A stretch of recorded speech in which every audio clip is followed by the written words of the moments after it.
Good day, and welcome back to the Vitality Project. I'm Dr. Bob.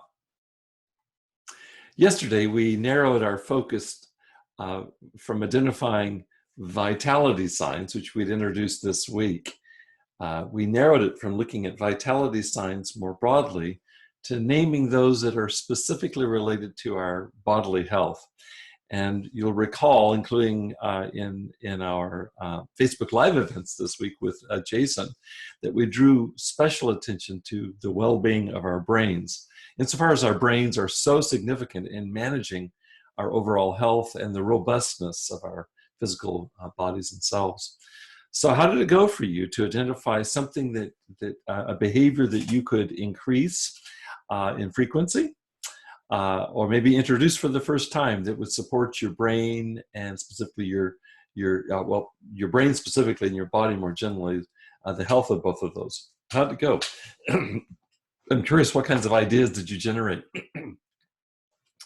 related to being able to measure or assess on a daily basis how your body and brain are doing? I just want to pause for a minute as we're talking about vitality signs here. You know, this entire Vitality Project is called that because what we're aiming for is something beyond simply surviving. We're really aiming for thriving. In addiction recovery, there's so much focus, and understandably so, on sobriety. But what we want to make sure that we don't stop just at literal sobriety.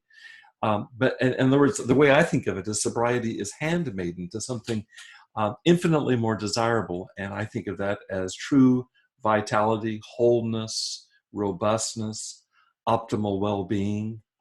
So when we talk about vitality signs here, what we're talking about is locating those indicators that really support us on a daily basis towards the goal of living the very fullest lives that we can live. In this way of understanding it, then we started this conversation by talking about vital signs that you get taken every time you go to the doctor. We talked about 4 vital signs.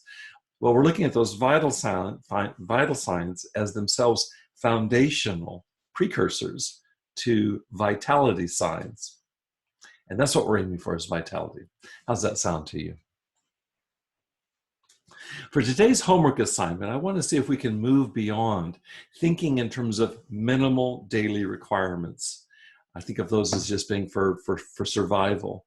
And let's consider the next level, which would be optimal daily requirements, things that we can do to support our very best selves. These are things that aim high, because what we're aiming for, recall, is thriving, not merely surviving.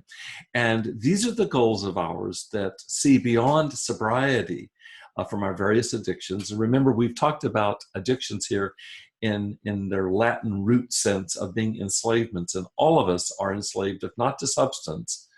1 out of 4 of us Americans are enslaved to substance, but all the rest of us are enslaved, in addition to that, to behaviors and attitudes that are standing in the way of our living our fullest lives. And so what we're looking at is setting goals that would move us beyond literal sobriety from these addictive behaviors and attitudes into true liberation, which would be the opposite of enslavement. And the opposite of enslavement, our shorthanded for it here, is living a life of true vitality.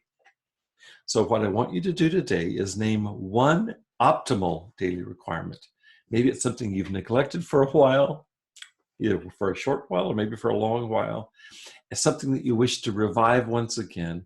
And let's support your reflecting on that. And then we'll come back tomorrow to discuss what can we do to get these optimal daily requirements into our lives in such a way that we can really flourish.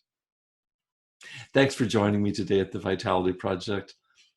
Stay safe, be well. I hope you have a good day, and I look forward to seeing you again tomorrow. Take care.